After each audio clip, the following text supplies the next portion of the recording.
Hello, ladies and gentlemen. Welcome back to another episode here on European Confessions. The following story that you're going to be listening to, it was sent to me by one of our dear brother. The message that he sent to me, it reads like this.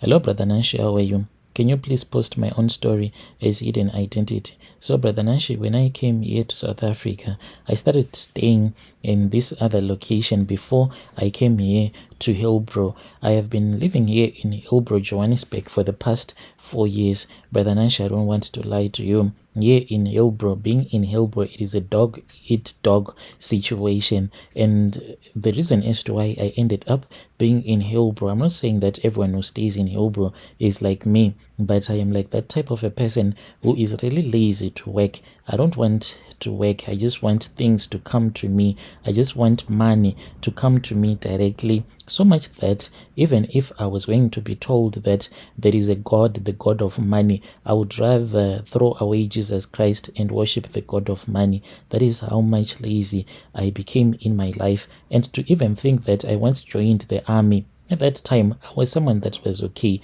I suspect that amongst my relatives, there was one who did not want me to succeed in life, because when I joined the army, I was someone who enjoyed working, but all of a sudden, I would find myself sleeping even when I was on duty. And then I got fired because of some of the other things that I did. I had tried to sell some bullets to this other man whom I did not know that he was undercover. And that was when I got fired. And then I came to South Africa. When I came to South Africa, I started staying with my cousin brother. So whilst I was staying with him, he was working in the construction company. He wanted his boss to hire me, but unfortunately his boss could not hire me at that time. That was when I started going around looking for a job in the construction industry. I then found this other man who had a construction company, who was a white man. I told him that I was looking for a job, and then he offered me a shovel and he said, go and work. I then asked him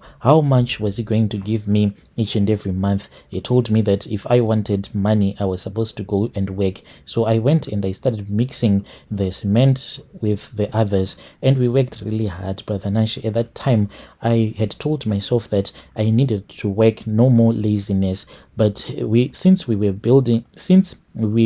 working on a double-storied building, so what we'll do is that when we were going to pour some cement upstairs, you had to climb this other ramp whilst you will be pushing your wheelbarrow. That was when I saw another man who fell down with that wheelbarrow, and I said, no, I will never do this. God does not want me to do this. I am destined for something that is far much better. That was when I ran away. I lied to everyone that I wanted to go and buy a cigarette, even though I am not a smoker, and I ran as fast as I could, because I had been told that the white man, if you tell him that you do not want to work, he will beat you up, or he will tell you that he's going with you to the police station, since that man, he normally hires those that are undocumented. That was when I found another guy who told me that he was hustling in Hillbrow. So whilst I was in Hillbrow, that was when I felt so comfortable, because it's all about hustling,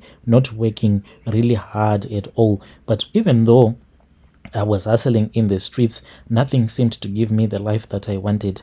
That was when I heard that there was this other man who had gotten rich quickly through rituals, and that was when my life took a dark turn. 2 years ago, I was introduced to a man who claimed to know how to make money using rituals. At first, this man, I did not even believe it when I heard that this was the man who was going to assist me. But then I saw another guy who was from Zim. This guy, the funny part about it, Brother Nanshi, he is a relative to this other man who used to play for Kaizer Chiefs, but he's from Zim. That man who used to play for Kaizer Chiefs is his uncle. He's also here in South Africa. That man, he even did the rituals. This man, he drives your fast cars, but when he came here to South Africa, he did not have any money, nothing. He used to tell us that his uncle used to play for Kaizer Chiefs.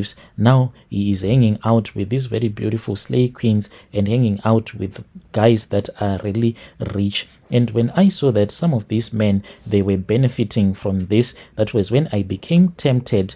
That was when I was taken to that man. This man then told me that I was supposed to sell my semen, but not to him. There was another man. So this man, he does not work alone. It's like a syndicate there in Hillbrow. So this syndicate is a syndicate of men that buy semen, but they are all from Western Africa. They will buy your semen for money-making rituals. So they will sell this semen to other traditional healers, maybe in their country and also here. And I was told that after selling my semen, then I was going to get rich quickly. The thought of getting out of poverty blinded me to the consequences, and I gladly agreed. After the ritual, I saw a little bit of money that was trickling in, like I would see maybe 3,000 a year, 2,000 a year, but it was not like a lot of money whereby I could go and live in the mansion. So I thought that I had made the right decision. It seemed as if my life was now moving in the right direction. I could have any woman that I want. My life changed, new clothes, better living conditions,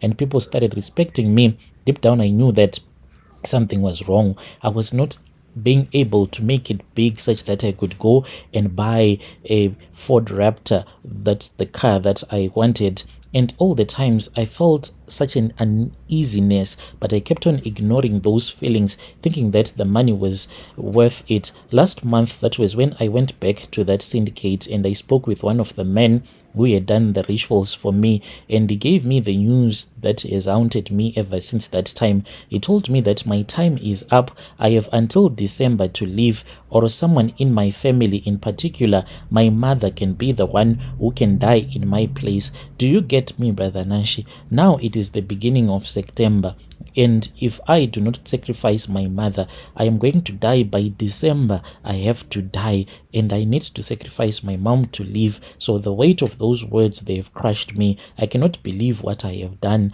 I was blinded by greed, and I never thought about the consequences. Now I am living in constant fear. I do love my mother, and the thought of seeing her die, of her dying because of my choices, it is too painful for me. I can't sleep because I hear voices at night telling me my time is running out. I don't know what to do. Every day it feels like a countdown to the end. I am filled with regret. I wish I had gone down this path. I had not gone down this path. For the money, it is not even worth it. I am not like ultra rich. I am trapped in a nightmare, always chasing after these few thousand rands and going to buy clothes because I was told that as soon as I get the money, I need to use the money either on women or to use it buying alcohol in expensive clubs and buying expensive clothes. So I don't know what else am I supposed to do.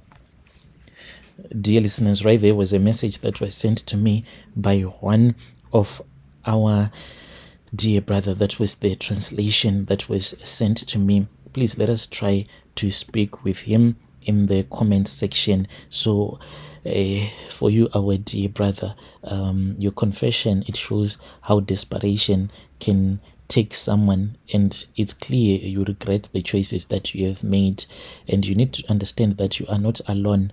Many people, they do make poor decisions out of desperation.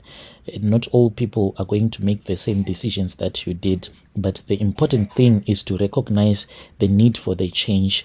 And I hope that these are some of the steps that you can consider. If you can seek spiritual help, you need to seek spiritual guidance immediately. Look for a church. If there is a church in Hillbrow, in Johannesburg, any church that is close by, you just need to go to that church. Go and speak with the pastor.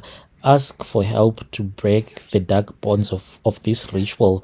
Try to pray. Do not say that I am going to this church because there are miracles that are being performed. Even if you find a church, then there is only the pastor and his wife. Run into that church, for your salvation is inside that church. Try to cut ties with those men from Western Africa that are the ritualist, for they are the people who led you down this path, and they are going to bring destruction into your life. Cut ties with them immediately. Try to avoid any further contact. And if it is possible, according to our culture, you need to run to your uncles who are your mother's brothers. Those are the ones that are going to assist you. They can help you and offer you support, and be honest with them that this is what you wanted to do, so that they can also give you spiritual guidance. As a family, you can make a decision on what needs to be done, and do not engage anymore in any rituals, any sacrifices. The only sacrifice that you need to do is to pray. Try to pray on a daily basis. So please let us try also to speak with our dear brother in the comment section.